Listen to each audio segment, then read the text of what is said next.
Hello, and welcome to another exciting edition of the Web of Conspiracy.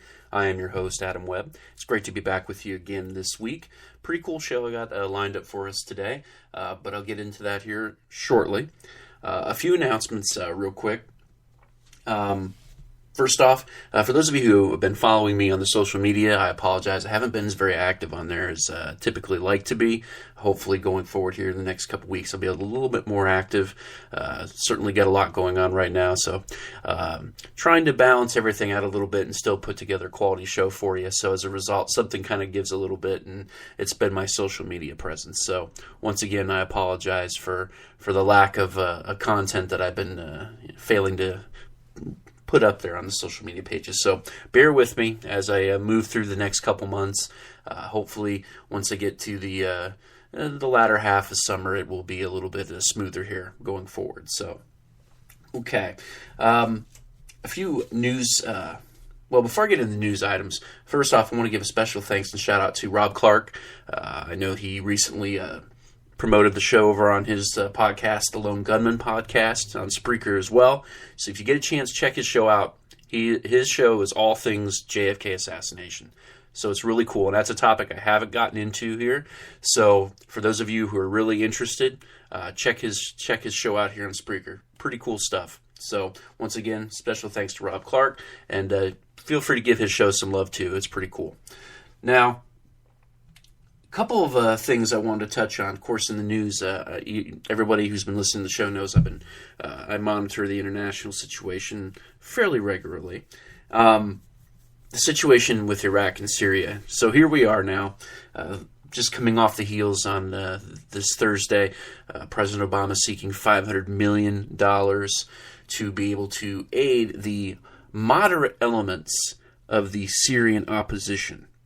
Now, of course, you know, last week, for those of you who listened, I discussed the bit of the quandary that the Obama administration finds itself in.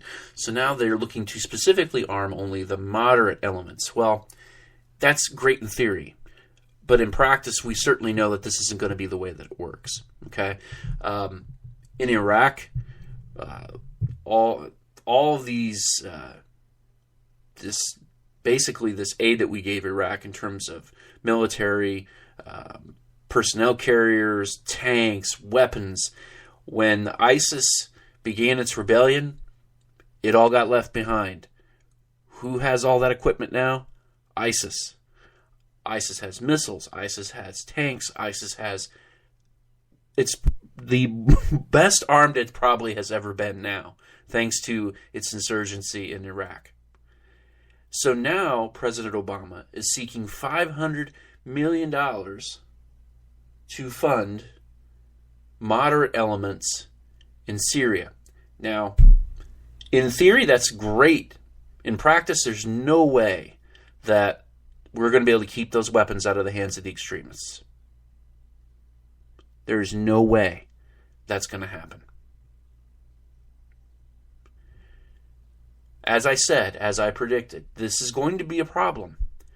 And believing in that somehow you can keep those weapons out of the hands of the extreme elements, you're fooling yourself.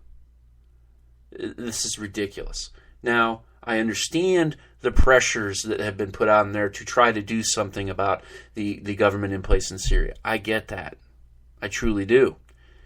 But putting weapons in the hands of ISIS, yes, I know, it's only for the moderates. It will inevitably end up in ISIS's hands as well. Maybe not all of it, but a great deal of it will. So, here we go, okay? We will see where this path takes us. I don't believe this is going to take us in any kind of a great direction. This is going to end badly. This will end badly, ladies and gentlemen. Look, I have tried my best to be as diplomatic as I can be in terms of some of the policy directions that the Obama administration has taken. I have been highly critical of it. And just to be clear, for those who listen, I've also was fairly critical of a great deal of many decisions that the Bush administration made as well. So this isn't a Republican or Democrat thing, Okay, so let's be clear on that. I think the problem with politics in the United States today is that it's a matter of, it's Republican versus Democrat, and as a result, this is the situation that we have right now. This is going to be a mess. We're going to be creating and feeding this monster that we have in many ways created. This is a no-win situation. No win. So that being said, continue to monitor, but I'm not feeling highly optimistic about the situation in Iraq and Syria right now. So we will see going forward where this goes. But at this point, I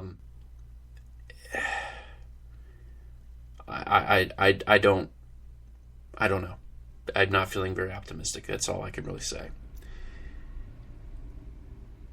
Now, the situation in the Ukraine, well, it continues to a certain extent. Now, Putin went to this Russian parliament and asked that his power to continue out military activities against the Ukrainians be stripped from him, which Parliament voluntarily did.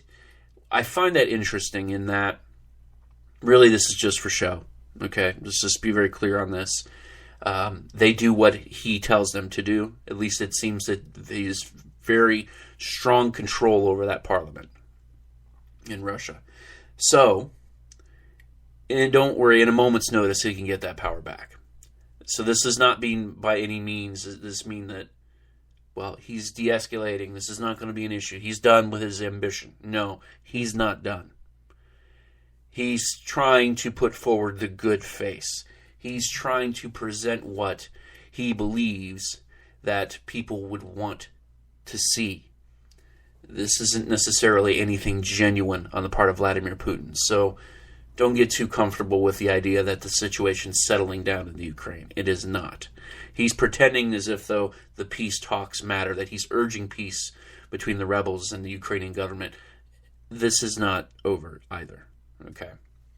So keep that in mind as we move forward in discussions. I would anticipate a re-escalation here in a few weeks. We will see. Now, switching to a little bit more of the news of the unknown, so to speak, it has come to my attention.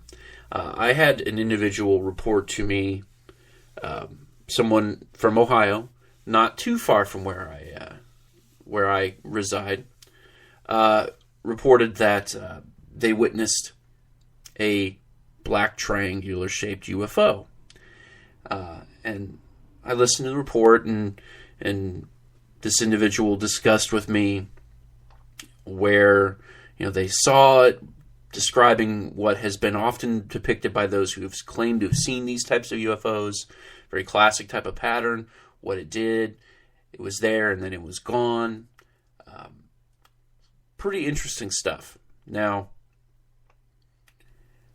this had my curiosity. So I decided to check out MUFON, decided to check out National UFO Reporting Center, and there has been a surprisingly high amount of UFOs in the Ohio area, which for many of those who do study, this has been the case for some time. However, interestingly enough, some of the more recent UFO sightings have been the black triangular-shaped UFOs with the odd lighting pattern underneath. So, for instance, there was just a recent spotting of one of these type of black triangular-shaped UFOs in Lakewood, Ohio, which is just outside of Cleveland. It's part of one of the suburbs of the Cleveland area. And there was also another similar sighting out over a field near Springfield, Ohio, which isn't too far from Dayton. So that being said, the moment I say Dayton, of course, my first thought instinct is Wright-Patterson Air Force Base. Now, perhaps what we're seeing is some sort of military craft in these cases. Perhaps this is something that's purely terrestrial in nature. Or perhaps for those who believe that there is something, some sort of connection there between UFOs and Wright-Patterson Air Force Base, well, perhaps this is some technology that they've recovered or reverse engineered there at the base. And are testing it out over the state of Ohio. Now, there have been, of course, numerous reports of these types of UFOs and UFO activity of this variety for a number of years now, but there's been a recent strong spike of this type of UFO sighting in the Ohio area. So I found that was interesting, and I'm not sure. I'd be really curious, to get some feedback from listeners if you've seen any of these particular type of UFOs, these black triangular-shaped objects. So if you have, shoot me an email. I'd love to hear the story. I'd love to see, find out where you saw it, what time of the day and night, that kind of thing. It'd be interesting to know whether or not this is some sort of secret military type of craft. Of course, we know that was the case with certainly with the stealth bombers. So perhaps there is something, to the fact that this is just military technology. However, the reports that I got, the reports I've witnessed and that I've read, it would seem to me that it's highly unlikely that this is technology that we're capable of doing at this time. Nevertheless, who knows? Now, that sort of transitions us into the main thrust of the topic for today. And that is this idea that aliens and these extraterrestrial life forms are actually walking among us. That these different race of non-human or humanoid, but not of this earth entities, walk among us, interact with us, and we don't know it. Maybe perhaps because they can shapeshift, so to speak, or they just do look very similar to us, as in the case of some other types of these claims that people make who argue that, yes, this happens. So I found a few different topics, a few different things that, in terms of this direction, that I really kind of wanted to share, and I would really love to get audience feedback on this particular episode, just to see where people fall in with this. The idea of UFOs and extraterrestrials, this has been something that has fascinated me for a very long time. And it's, of all of the topics that I cover, there are 3 topics that I give significant merit to. The idea that there are UFOs and extraterrestrials. The idea that there is some sort of ghost or some sort of something happening to beyond this realm, some type of ghost or paranormal activity. I believe that that is true. As well as the Sasquatch, the Bigfoot. I believe that that exists as well. One of the main reasons that I believe in these 3 particular types of the paranormal, the unexplained, and the unknown, aside from having some experience, some personal experiences, has been the fact that in all these cases, we're talking about large numbers of people from very diverse backgrounds, from all over the world, different education levels, all believing that they've witnessed these types of phenomena or have had interaction with these type of phenomena. So, with that being said, I tend to give greater merit to those things. Now, of course, the psychiatrists say, well, this is a mass hysteria, that this is we're just feeding this monster, and maybe we are. I don't know. I'm not an expert at that.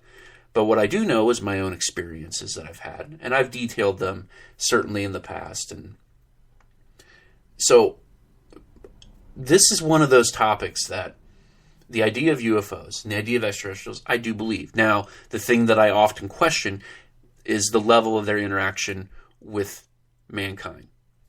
Have they been coming here for centuries? Well, there are many who believe that they have. And there does seem to be some startling circumstantial evidence that would seem to suggest that that's certainly a possibility. There are those who claim that they abduct, that they take us, that they do experiments on us. I don't know if that's true or not. I have never met someone who claimed to have been abducted. I've never had a chance to interview, to discuss at any kind of length with any of those individuals. I would love the opportunity to. I myself have certainly never had that experience. Now, there are also those, as today's show will highlight, that believe that they're here. And that they've always been here. And that they're part of us in some cases, right? There are those who claim that we're hybrids, that we're the offspring of extraterrestrial, that we've been seeded from other planets, and that God is some form of extraterrestrial. All way out there theories. But there are many who believe that those are true. I can't say definitively that I believe that for certain. There is, as I said before, there is some interesting circumstantial evidence. Nevertheless, I'm uncertain.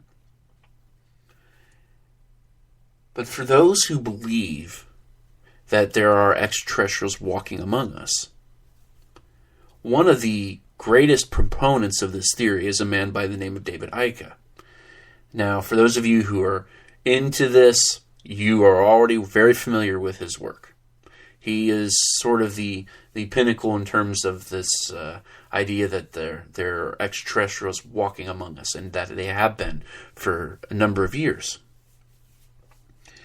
Now, he claims that there are reptilian humanoids that control humanity, and that they have infiltrated, become part of, or started some of the most powerful families in the world. Certainly he goes into his beliefs that the royal family is this reptilian alien, humanoid type of race. He also says that certainly the Bush family, former presidents of the United States, as well as a number of others that he has targeted as being this reptilian extraterrestrial humanoid. Now, I've always been a little suspicious of Mr. Icke's work. To me, in so many ways, it does feel like it's almost a little too far out there, right? However, there are a number of other people who also support these claims and ideas and have claimed to have seen these type of reptilians. And I've discussed this to a certain degree on some past episodes. The claim is that these reptilians wear this human-like skin, that they consume human beings, they consume the blood of human beings, that that's their life force, that's how they live, and that on rare occasions you can tell who these reptilians are, because their eyes will go from being the normal human eye that we see to a reptilian shape, the slitted eyes, and look very reptilian in nature. Now, there are a number of videos out there. If you check out YouTube, there are a number of videos out there that say that show, or at least claim to show, that this eye change. Now, how much of that is Photoshop? Different editing techniques. Perhaps quite a bit, maybe, or there may be some genuine stuff out there. As I've stated, this has been something in terms of the reptilian theory that I've always been a little suspicious of. But certainly he goes on to argue that these reptilians are part of all these other conspiracies that certainly some of the ones I've talked about in the past, the Illuminati and some of these other different groups that centralize and control the direction of humanity. Now,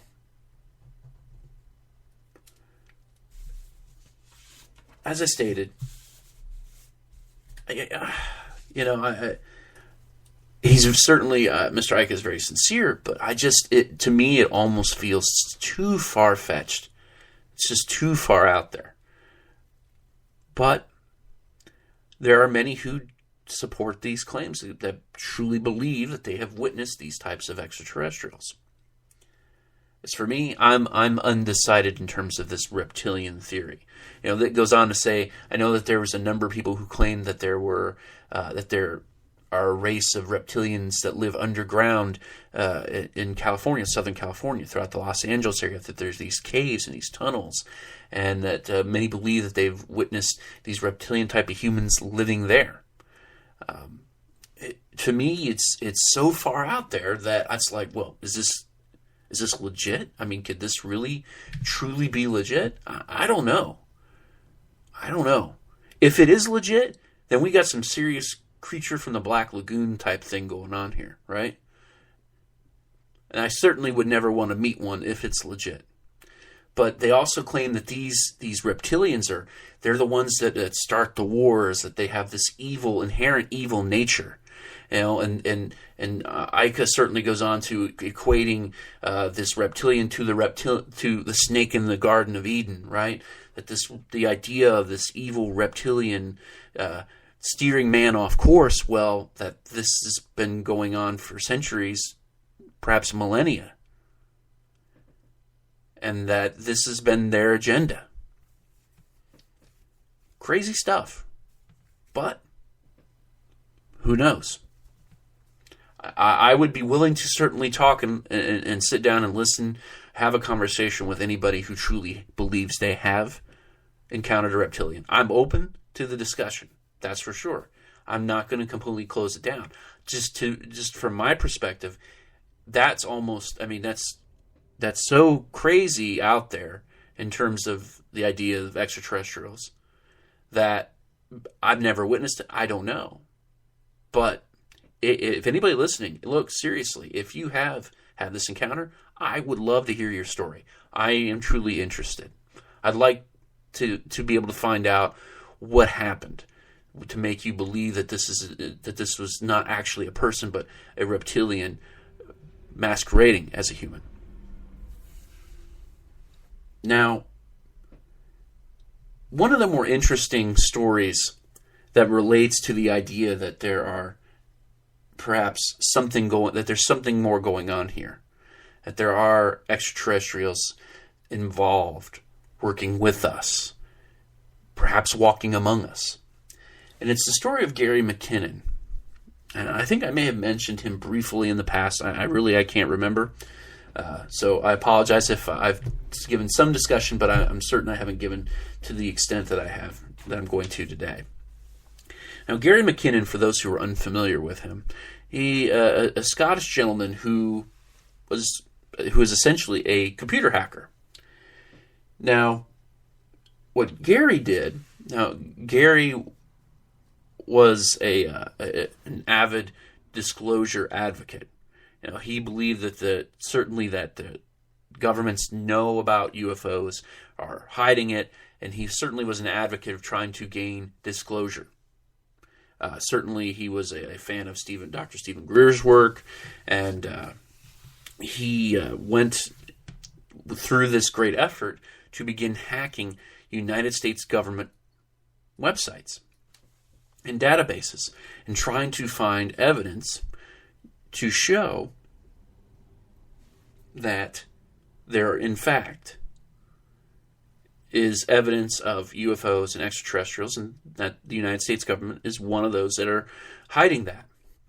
So he commenced hacking the computer systems of, NASA, as well as the United States Army, the United States Navy, the United States Air Force, the Department of Defense, and U.S. Space Command. Interestingly enough, while hacking before I get into the United States Space Command hacking, he claimed to have found a link, and it was one of the Department of Defense or one of the other websites. He found a photo of a large cigar-shaped object in the sky. He claimed to have found on one of these government websites that he had some difficulty trying to save, his difficult connection, so he wasn't able to save the material, but claimed to have saw this picture on one of the websites. Now, while he was in U.S. Space Command, he came across an intriguing document. Now, this document went something along the lines of having a header described as the Non-Terrestrial Officer Initiative. Well, that's a peculiar title, right? Non-Terrestrial Officer Initiative. Not only that, but while in this document, he found a list of fleet-to-fleet transfers that involved ships that went by the names of, and the one name now is slipping my mind.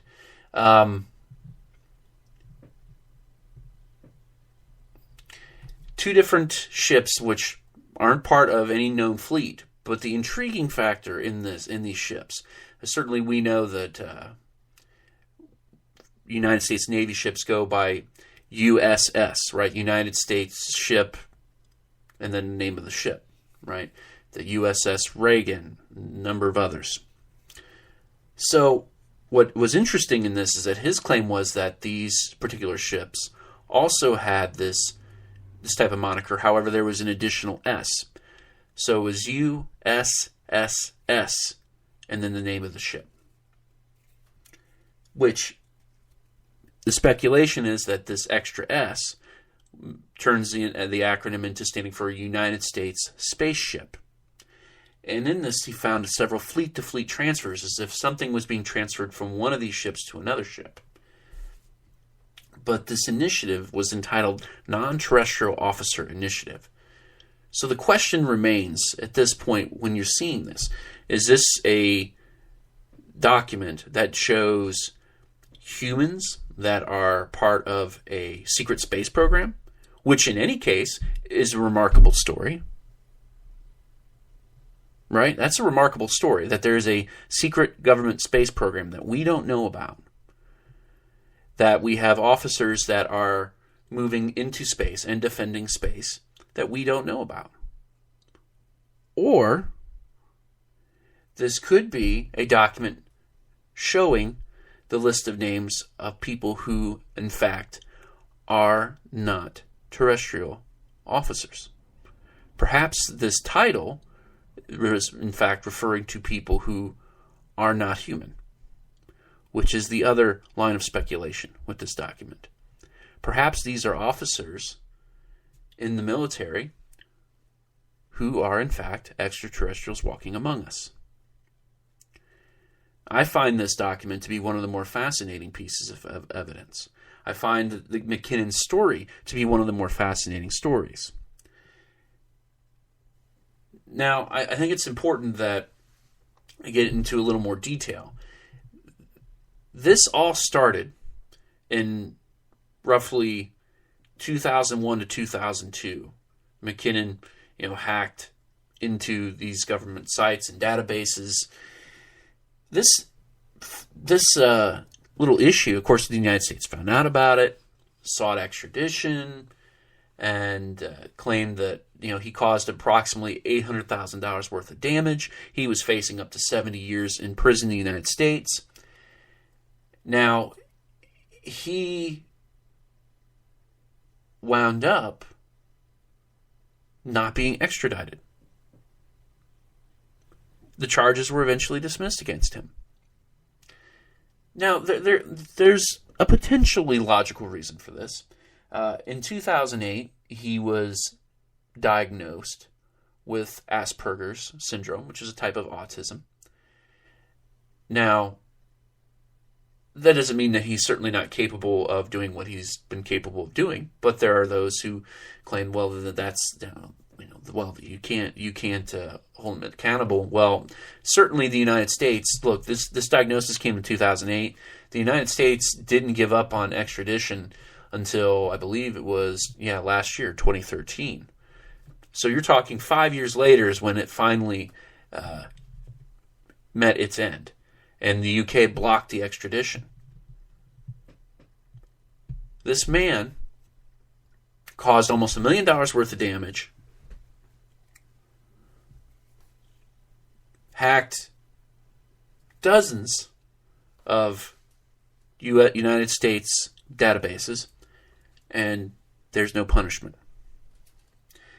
Now, look, as I said, there's a number of things going on here. Certainly, there was an extradition treaty, issue between the United States and the UK. But I can't help but wonder if everything that he has uncovered has some truth into it, perhaps he knew something else. Perhaps he came across something else. Perhaps the fear of him exposing something else led them to working out an amicable solution to the situation. But I think McKinnon's story is one of the more interesting stories in this realm.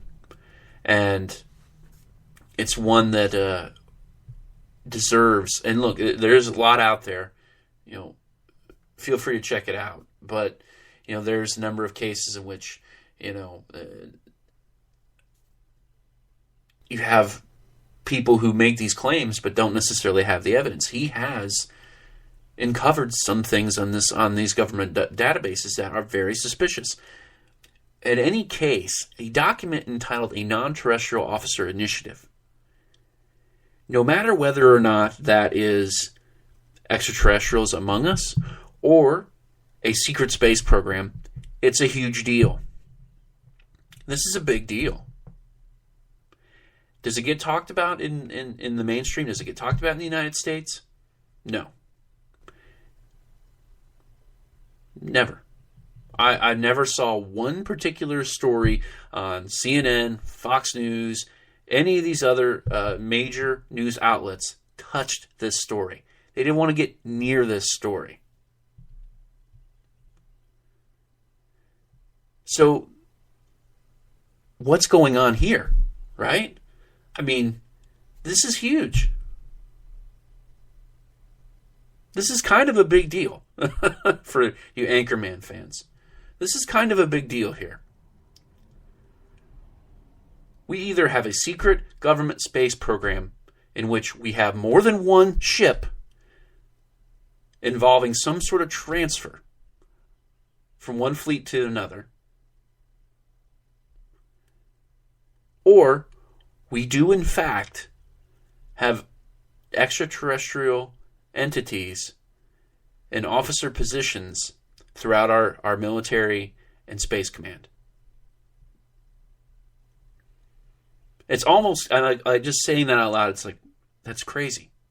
That's crazy talk, right? But there's something to this. This document, it's one or the other. And either way, it's not considered part of the mainstream. It's not what we've been told. It's not what has been given to us. There is something going on there. Whether you want to face it or not, there is something happening here. Whether it's people, aliens among us, I don't know. But there is something happening there. And we're not being told the truth with that. That is for certain. Now, the last piece that I want to discuss for today's show is the case of the former Canadian Defense Minister, Paul Hellyer. I think his is a name I may have mentioned at one point as well. But Mr. Hellyer, in 2005, took a huge leap and began discussing extraterrestrials. Just claiming that they're real, claiming that they're visiting us. Went into a number of different ideas and theories. He talked about, of course, the little grayish-looking alien that we see in all the sci-fi movies. He talks about the Nordic blondes, these tall whites that he claimed were working with the United States Air Force in Nevada. Okay? He went on to argue that these Nordic-looking aliens, that you wouldn't even be able to notice them as looking anything all that different from us. That you would wonder if they're from Denmark or from Sweden, someplace where, the Scandinavian countries. That in fact that these Nordics, had a couple of their ladies that dressed up as nuns and went into Las Vegas and weren't detected. That's an amazing story. But this former Minister of Defense claims that there's over 80 different species of alien life, and they come from places like and the Andromeda cluster, the Pleiades, the Zeta Reticuli, all these star systems that many others have claimed in the past. He further cements and supports those claims. He argues that, certainly some like the short grays, you would notice immediately that they're different.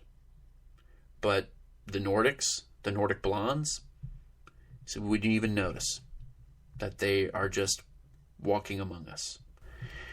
He argues that there's this cosmic concern and fear that since we ignited the first atomic weapon that will end up destroying ourselves, that many choose to, that there's this sort of this idea in the cosmos from all these other advanced beings that, well, they're to leave us to our own devices. However, they are concerned that that we could end up destroying ourselves. But then he also goes on to add that there are other extraterrestrial life forms that seek to control us, that seek to use us, that would see our destruction and not think twice about it. Mr. Hellier wound up discussing a number of different things, his own experiences. He's now 90 years old. Of course, he came out, started discussing this in 2005. There are many who think, well, perhaps that, there's something going on with his mental faculties. However, I'm not sure that that's the case. But I find it interesting that, of course, you have Mr. Hellier, a former Minister of Defense for Canada, discussing UFOs. And then, of course, for those who are very familiar with the UFO community and in UFO research, are familiar with the name Nick Pope. Nick Pope being part of the former British Ministry of Defense, and who it was his job to chronicle UFO reports. That was what he did. And he's sort of become one of the more well-known figures in the UFO community and the extraterrestrial community. But to see that we're now beginning to see a number of these prominent individuals who've had higher positions in government and military, they're beginning to come forward with a number of amazing claims about extraterrestrial life. And, of course, looking at Mr. Hellier's claim that there are a number of these extraterrestrial beings walking among us that we wouldn't even know, that we would have no way to even determine that they're not human, that they would appear to be just like you and me. And I've discussed the Nordic sightings before, and there was a time when the Nordic UFO, the Nordic alien type of sighting, was the most common type of sighting on the planet. Now that changed, and we started seeing these grays, which there are a number of people who research who claim that there is this war going on between those two particular groups. Now, Mr. Hellier, I can't say that I've discovered any of his discussion in that or not, but certainly for those of you who listen to my Blue Planet Project show, know that that was discussed in that particular report. So, here we are. Some pretty astounding claims in today's episode, right? I mean, some of them are certainly out there. And as I stated when I began this, I do believe that there is something else out there. Maybe it's the inner Fox Mulder in me that wants to believe. I don't know. I've seen some things, and I know that I had one particular person vehemently describe to me a sighting that they had before they passed a number of years ago that I believe wholeheartedly in their experience. So I believe that we're not alone in this universe. Statistically speaking, there's no way that we are. The question that remains is whether or not they have the capability of coming here.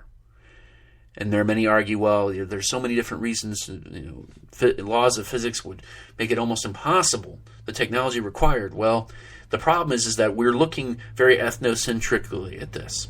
We're thinking that because we haven't discovered how to do it, that nobody else has discovered how to do it.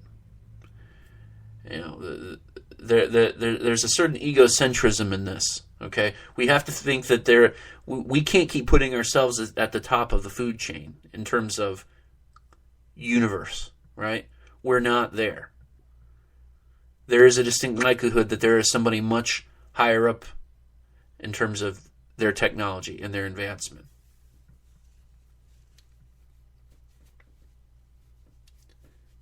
So,